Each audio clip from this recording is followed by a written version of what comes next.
Welcome back to our MOO Brunswick tour. Today we'll be talking about the unsung heroes of the dairy farms.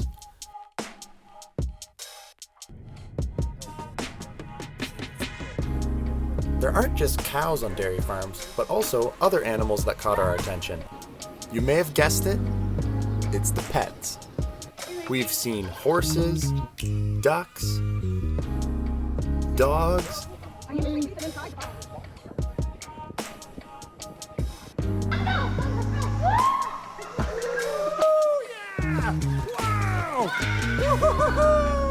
and cats.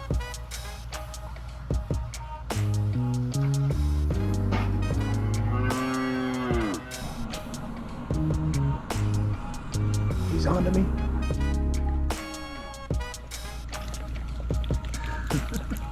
There's more cats than cows in here.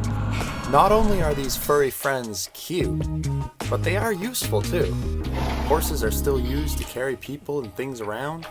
Dogs are amazing for herding. And cats keep the barns clean, keeping those pesky little mice away.